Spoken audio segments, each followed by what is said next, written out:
Good evening, everyone. Welcome back to the Golden Goal Fantasy Football Podcast. Unfortunately, no games last weekend. We already covered the results of the last fixtures in the last pod, so this one should probably be a bit shorter.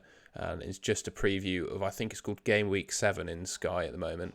And as usual, I'm joined by Sam. How are you getting on, mate? Yeah, good mate. Almost, it doesn't take much to get out of the loop, does it? When there's not regular games. It'd be good to just kind of refresh the Sky FF mind. Definitely, mate. What I thought we could do, and I know we've just recorded our fan team podcast, so we've just gone over these fixtures, but I think for Sky it's slightly different, isn't it? Because Yeah. it's a captain per game day. So we've got 7 fixtures over 3 days. On Friday, we've got Forest at home to Fulham, Villa at home to Southampton. On that Friday, I've actually got a bit of a dilemma, mate. I've got Dean Henderson and Paulinia. I don't own Mitrovic, but I could buy him for Jesus. But I would obviously want to captain Jesus on Sunday.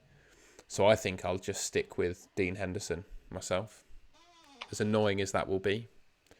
Yeah, I've got Allison in goal, and I was going to go to Dean Henderson, um, but don't really fancy it overly that much. But they're still going to have quite a few captaincy days, aren't they, moving forward? So I don't know. Did we miss one captaincy day from them already? I don't. Or was that? Yeah, they did. I can't remember who they played, but yeah, one of their captain games was meant to be last week. But there's still quite a few that would. Yeah, they've still Was got this one, definitely a game against Leeds, and I'm pretty sure a game against Villa as well. Or not Leeds, sorry, Leicester. what's the date coming up? The six is it the 16th? The Friday is tomorrow is the 16th, mate, yeah. Yeah. So I would have captained Hendo on the 12th, whoever that would have been. But I still think um, there's a few more captaincy days there. So I am tempted to just go Allison to Henderson. Regrettably, yeah. I mean, with Liverpool's fixture swing as well, slight fixture swing because they now not play Chelsea. As we just looked at the fixtures a minute ago, they're actually not too bad in a couple of games' time. But I think that's the sensible move to do. We're just saying what we're on fan team. Like, there's 5 strikers to pick from. And in an ideal world, I'd love to have Mitrovic for Friday, Haaland and Kane for Saturday, and then Jesus for Sunday. Oh, Tony yeah. and Jesus for the Sunday. And I think like, you could stick the armband on absolutely any one of those players and rest easy for that day. Not being a subpar pick. Um, But then, do you want to be using that many moves? So, yeah, I've got a bit of a conundrum moving forward because we were just talking about a fan team, weren't we, with Jesus? Like, is he possibly kind of surplus to requirements for the time being? He could possibly be, but in Sky, it's a little bit different because if there's a captaincy game day there, then you're going to, if it's Arsenal game and another couple of crap games, he's going to be number one pick. So, I think if the um, Fulham game was after the Arsenal Brentford game, we'd be yeah, laughing, but unfortunately it isn't. So yeah, it's a bit of a shit order, isn't it? Do you think that's I just think with Nottingham Forest having quite a few captaincy game days, just think there's no reason to skip it, is there? I think if it was just in isolation, you could skip that. I mean, I've got Polino, I could stick the armband on him, but you could quite comfortably do that, and I think he'd get you a 8 or 10 point captain as well. But I think the point you said about Henderson being a captain against Leicester and Villa later on, I think there's a real makes it a case to bring him worthwhile in. transfer. And Yeah, Liverpool don't even play this week either, and you've got ex- Allison. exactly. So there's a fixture gain and with a captaincy as well. It's kind of a bit of a no brainer. Um, we'll see the lineup. So Haaland, Yeah, Haaland for me. I think if he's benched, even it's a tough decision even if he's benched. I think, but I think if he's benched, I'll go Kane. But yeah, definitely Haaland if he's playing. And I If don't see why he wouldn't play. Cancelo starts, I'd be very tempted to go on Cancelo. He's had like two or three assists in the Champions League in the last couple of games. That one last night was phenomenal. He looks like the Cancelo that we all kind of, were all on last season, and he's capable of a massive haul, man. So if Haaland doesn't start, I would be tempted if I see Cancelo's name on there to go with Cancelo. Although Kane at home versus Spurs is Kane versus Leicester at home is It's a good fixture. I think if that happened, assume the lineups at 11:30, stick out another poll on the pod Twitter and see what people's thinking is then, and then just go with that potentially. Yeah, sounds very sensible. And then, But well, I for think the if I was go going on, to mate. say if Haaland's starting, then everyone's on Haaland. Exactly. Yeah. And just looking at the Sunday, I mean, for me, easy one. I'm not going to sell Jesus for Mitrovic. I'm just going to captain Jesus. But I think there will be a cohort that are going to sell Jesus for Mitrovic and then just captain Saliba on the Sunday. I think that could work for you. I won't be doing it, but I think that could work. Yeah, I don't hate that with the Arsenal fixtures that are coming up. It just seems like there's a kind of a We're near a hop-off point, I think, aren't we? yeah, it's just a good captaincy option there. I don't hate that at all, actually. I don't think, but as I said, from my standpoint, it doesn't actually make any sense to do that unless I actually wanted to bring Mitrovic in for the long term or the next 5 or 6 games. Actually, I would love to have him for that period, but with the lack of striker spots, if we have 5 strikers, I'd wheel him in definitely and armband him. But I think on that Sunday, as a result of that, I'll be going Jesus. Yeah, fair enough. I think. Don't Is there think any love? Is there any love for any? We talked about it on fan team. Think there be any love for like Bowen or Antonio or anything like that? I do think Bowen is an outside chance, is an outside shout on Sunday. I know West Ham, they also have some really good fixtures coming up as well.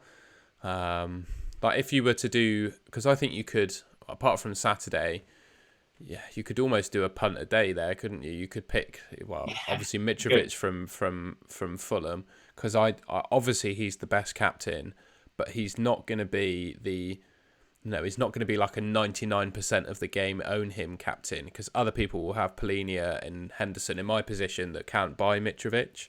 So I think if Yeah. Mitrovic on Friday will not be a massive differential, but he won't be the massive consensus captain.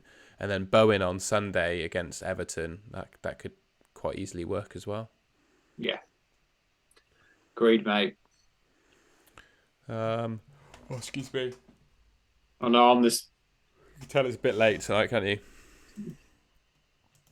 The next one was just a quick plug for FF Stuff, first of all. If you don't already know about FF Stuff, ffstuff.co.uk, a really good website for anything Sky FF related. It shows you total points, loads of stats breakdowns for all players, and a very handy fixture grid, which is just on my screen at the moment. So you get to see which fixtures on each day in a nice and simple table. But I just thought I'd flash up the total points per game per million for each player, because I think in Sky particularly, this is one of the most useful things to look at. And there's really no surprises to who's top. Obviously, Haaland has been absolutely killing it, and he's been killing it so much that he's one of the most expensive players in the game, but is also one of the best value players in the game. But I'm just looking through there, mate. Are there any that particularly surprise you?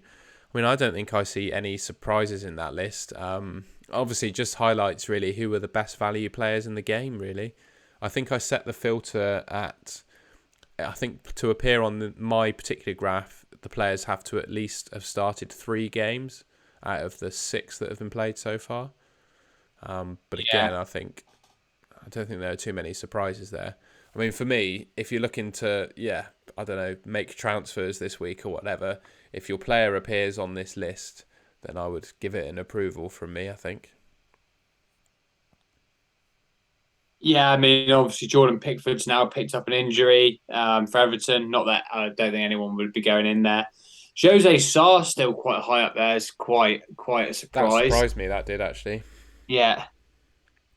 He must have We know. go Go for on. it, Sorry, Tom. Tom. I was just saying he's probably just steadily racked up a few cleanos, and has he saved a penalty?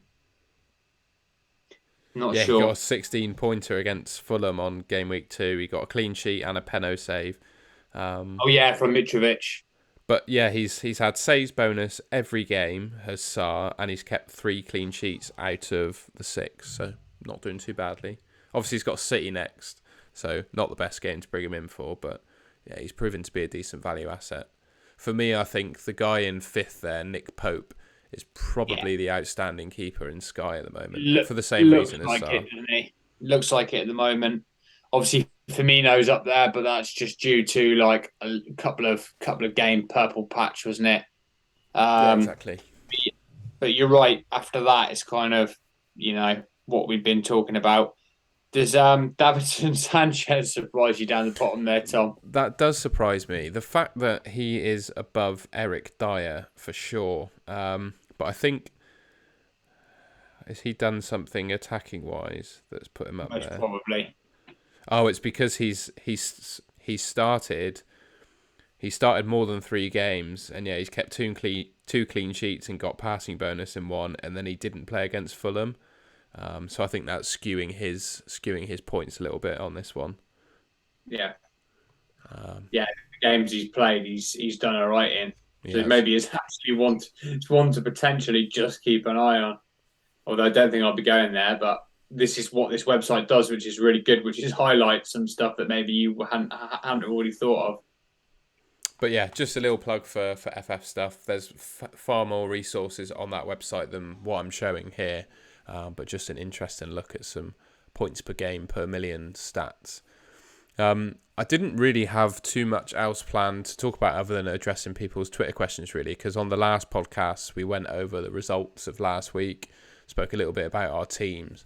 I mean, to be completely honest, mate, I'm not going to won't show my team on the screen because I don't have it ready, but I'm not very happy with my team, and I'm not entirely sure what to do with it. Yeah, But I think I just have to go away and have a think, to be honest myself. The one question mark I have is Harvey Barnes. So I bought him in for that United single. I've held him. Obviously, he's done crap. And I was going to ship him out for Fofana.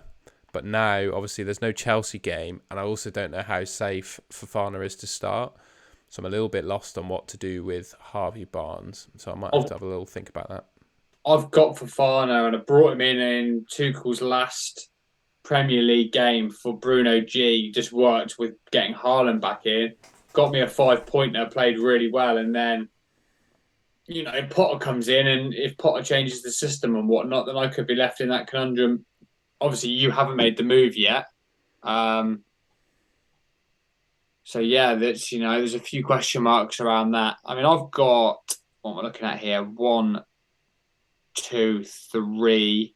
Kind of got sort of 4 players there in my side. So Allison, Fafana, Dyer, and maybe Jesus that could all be sort of up for the chopping blocks soon. So I think you're probably not the only one, Tom, who potentially wants to make a couple of alterations to the team. Dyer, I'm definitely sort of concerned about not really picking up too much bonus. Got the goal on game week 1 against Southampton. Had he have not got that, then it would have been a kind of like a 2 pointer. 1 pointer against Chelsea. Got the passing tier 2 versus Wolves, but then only got the Clino versus Forest. Passing tier versus West Ham, and then nothing versus Fulham. But I guess that's still not too bad a return at 8.4. Like, could be worse, I guess. Yeah, I was very vocally his biggest fan at the start of the season. I was saying things Yeah. like he's guaranteed 200 points. But based on his form last season, I don't think that was too bold a prediction. But it just hasn't, the passing hasn't quite come to fruition. So yeah, and the run is not, well, it's not horrendous, but they do have some tricky fixtures in and amongst them. So yeah, I think Dyer could be a sell. And it could be for Fofana, but I just want assurances that Fofana will play, which I think for me, maybe I just leave it for let the international break happen. I've got, well, apart from Salah, I've got 10 players that are going to play. I might just leave it and then just do things after the international break. Yeah, that could be a good shout, mate. The sort of avoiding FOMO, which is what I'm trying to. We've talked about many times on this pod, trying to just not knee jerk players out or in, basically. And I think one of the got mate. Yeah, going back to that kind of captaincies that we just looked at, like just maybe not kind of taking out Jesus just yet is a good example of that, but we'll see. I'm just having a look at some of the Twitter questions we got. I'll just change the Yeah, screen go for back. it. So we've got a few questions from Michael Harland. So he's asking, should he think about bringing someone in on Sunday? He's only got Odegaard at the moment as his captain. Sunday? Personally, mate, I wouldn't bother. I think Odegaard could do the job for you. I wouldn't bring in someone because it's the game before the international break as well. So I think it's a bit risky to do that. I'd just stick with Odegaard. I don't think there's it's not. There's some good captains, but I don't think there's like an outstanding captain for that day, given the fixtures. Does that make sense?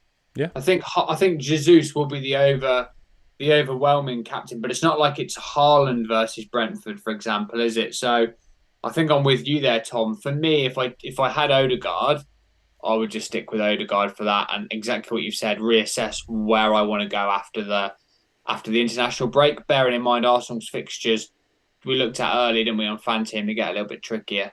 So that might be a good time to reassess and to see if you want to make any moves when the Premier League restarts. His next question, he's currently got Mendy in goal. He did that with a laughing, crying emoji, so I think he understands that it's not been a great pick for him. He wonders who he should move him on to. So he's thinking it could be Raya for Brentford because they have a decent run after Arsenal. Just wonders what our thoughts are.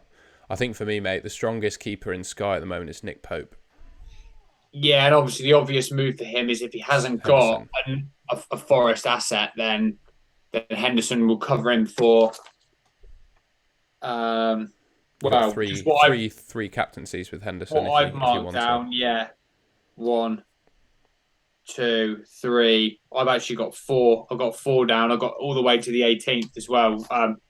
Obviously, people can choose, their captaincies, but there's potentially, like Tom said, 3 to 4 kind of captaincies there. So if you haven't got a Forest player, it could be a good shout.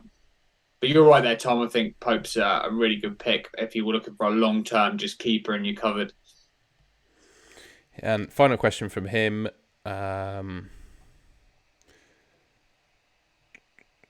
So he's saying, what do you make of not using transfer? I think we've already addressed this, to be honest. Not using transfers for those nitty-gritty points and just holding back. So he's usually 10 transfers deep by this part of the season, but he's currently got 45 left. He said he might just sit on his team and wait for bigger fixture gains and make gains at the end of the season. To be honest, mate, I would completely agree with that. I don't think you need to be chasing points at this stage of the season. The only thing I would say is if this weekend, if there is a day when you don't have a captain, I think you should make a transfer to bring someone in because there are also teams that don't play. But other than that, we're right before international break as well. So I'd be hesitant to make any major changes to my team this week. Got to be honest. Yeah. Yeah, I've talked about on many pods, I made many silly moves last year to get someone in for some singles that I didn't think, like a Joe Willock prime example, 3 or 4 singles, you blanked in every single one of them. Or sort of bringing in an enabler that is going to get 4 or 5 points for the single, and then you don't want them any longer. I just think they're not, regardless of how many transfers we've got. I'm not keen on that because I think it does more damage than just the game day. Like it affects your long-term structure of your team. Whereas at least if you bring in a player who's got potential for, I don't know, like Henderson, for example, clean sheet, saves bonus, all that sort of stuff, then the ceiling's a little bit higher. So yeah, nice. You got 45 left. It's more than me. Might More than me too. He's doing really well by the sounds of Yeah, it. I thought I was doing all right on holding them, but clearly not. Next question from Ryan West, and he asks, what to do with Salah and Van Dijk? I've got Salah. I don't own Van Dijk anymore, but if I've got Salah, I'm not going to get rid of him. I'm just going to hold him. But Van Dijk, I think, is a slightly different question. But again, I still think Van Dijk's a hold for me, especially just Yeah, before internationals. if I had Van Dijk, I'd keep hold of him. Like he's been doing pretty. He's been ticking. Again, we talked about this on the pod again already. It said that Liverpool have had a really poor start to the season, and he's been ticking over really nicely. If you don't need to move him on for a captain, then just keep hold of him because if that's Van Dijk in poor form, then yeah, it'd be good to see when he gets, when Liverpool start to pick up a little bit more, he could be, 9, 10 pointers all over the shop. So, yeah, and I agree with you, Tom. Like, just saw enough signs from Salah against Ajax, much more involved in the play. Obviously, the return of Jota, Thiago, and Matip was pretty big. If those players can stay fit, I think Salah's a hold. I think if Thiago drops back out, for me, it's question marks over Salah's inclusion in the team. I know he's like a world class player and can do, absurd things on any given day, but he's looked so isolated all season and like out of the play. But Thiago coming back in and he just looked a bit of a different player against Ajax. So I think for me it's a hold at the moment, and for what you've said, the fact that international break's just around the corner. Next question from Sky FF Wilson. So he asks, is it crazy to bring in both Mitrovic and Henderson on Friday? For me, I don't think so. It depends, like we said about Henderson, it depends who's your goalkeeper already. And obviously Henderson covers you for 2 captaincies the other side of internationals. So if your goalkeeper doesn't play this week, maybe it's worth doing that. But definitely bringing in Mitrovic. The only thing with Mitrovic, again, like we said, is if you're taking out someone like Jesus for him, I'm not sure it's worth it. But if you're moving on someone you don't want in your team for Mitrovic, then I definitely do think it's worth it.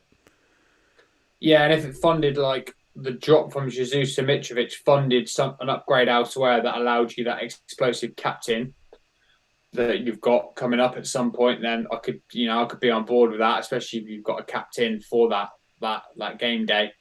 Like I said, I just think Mitrovic is a great pick, but at the moment it just doesn't fit him. Just doesn't fit in with my team structure, but that doesn't matter. I think like he's a superb pick, and I would hands down have him as my number one captain for that Friday. And so I could see why you'd have Henderson and Mitrovic in together, because you then have Henderson probably for a few more captaincies moving forward, and probably stick the armband on Mitro for the Friday. Question from FPL Spartans. He says he knows Man City play Champions League on Wednesday. Did Kyle Walker start yesterday? No, he didn't play. So Spartans was asking. Let me just double check that. Yeah. Sorry, mate. No, he played John Stones in right back as a thought. So he says if there's no update on Kyle Walker, should he transfer Walker to Mitrovic on Friday or transfer someone else to Mitrovic? Because we see the City team news on Saturday. So obviously you will take Kyle Walker out, not knowing if he's fit. You'd expect him to be back after the international break, wouldn't you? But if he's not got a captaincy for... Did he say in for Mitrovic? So he doesn't say if he doesn't have a captain on Friday, but he says he wants to do Walker to Mitrovic.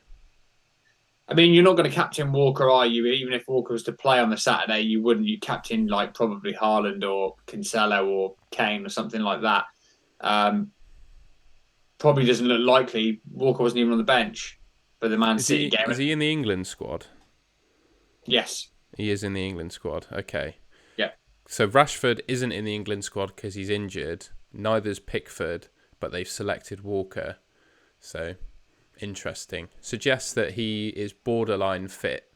So I don't know. I still think I would do Walker to Mitrovic though, because if you have an option, or maybe if you said transfer someone else to Mitrovic, if you can transfer Walker to Mitrovic, it suggests you've only got one or two strikers. So what I would say is, rather than Walker, I would probably transfer someone that blanks. If you have anyone in your team that's blanking this week and you can afford to move them to Mitrovic, I'd probably do that. Yeah, although my thought process behind Walker is he's essentially probably blanking because he wasn't even on the bench against Mm. Dortmund. Is he going to come back in and start? We'll see the fixture. We'll see the team sheet, I which think is it's just after international break as well for Walker, because when he has played, he's made a lot of passes and done really quite well in Sky. So I think on the other end of international break, you might well have regretted taking him out. That was my only yeah. thoughts. I do agree with that. He's been nailing the passing bonus, which was always the issue the previous seasons. He was always just behind, and so therefore you wanted Diaz or whoever it was instead. But if I didn't see him in the team, yeah, I think I'll go with what you said, Tom. I think, is there anyone else expendable to that?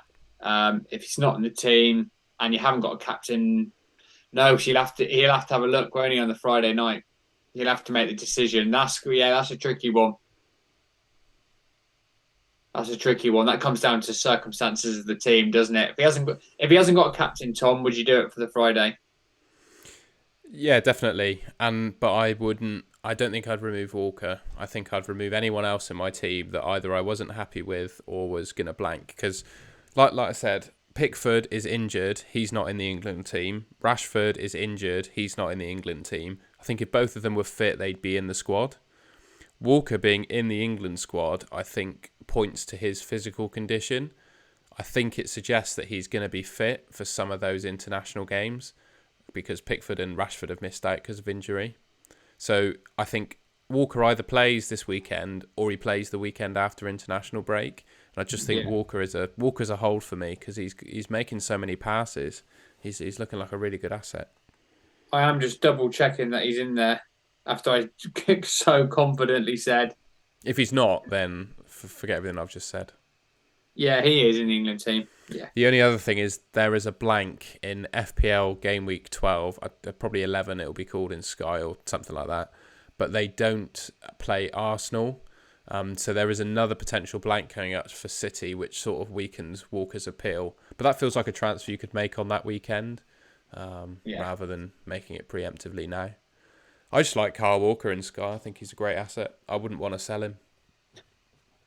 No, anyone that went with him to start the season's that's a good pick because he's like 10-pointer in it and he's getting the value of the rest of the defenders without with the not so heavy kind of price point, and also he's been pretty nailed as well. I'll do a couple more questions. I'm conscious we're a bit running out of time, so I'll just pick two more. Sorry, folks, we've had so many questions, and thank you so much for sending in your questions. There are just so many to answer. We'll go with two more. So Perry Coleman, and this might be a valid question for a number of people actually. So he's asking what to do with Joe Gomez now Matip is back in the team. Do you think he's a sell? Yeah, I think if he dropped, that was a really poor performance against Napoli. Yeah, I agree. He's a quality footballer. I can't believe I just said it. Yeah, no, he's a very, very good footballer, but he's just currently right now just still building back up to the pace and the sharpness of where he was at. But he's had quite a few injuries, so yeah, I think he's a takeout. And because they blanked this week, I guess he could do that move. I guess over this weekend, if depending on structure. So I'm just going to read out some options at that price or below. So Christian Romero, the Tottenham fixtures are quite tricky, but I still think he's great value at 7.8. Kieran Trippier, Newcastle have got a really nice fixture run. He's not the traditional bonus point defender that you'd pick in Sky, but he's done quite well. You got Veltman from Bright, but you wouldn't pick a Brighton player now, so ignore me. Who else? Potentially Fofana if he starts under Potter. Who else we got in midfield as well? How much is Isaac, the Newcastle player? Well, obviously, if you could do Gomez to Mitrovic, I think that's an absolute winner, by the way. So if you can make that move, that's wonderful.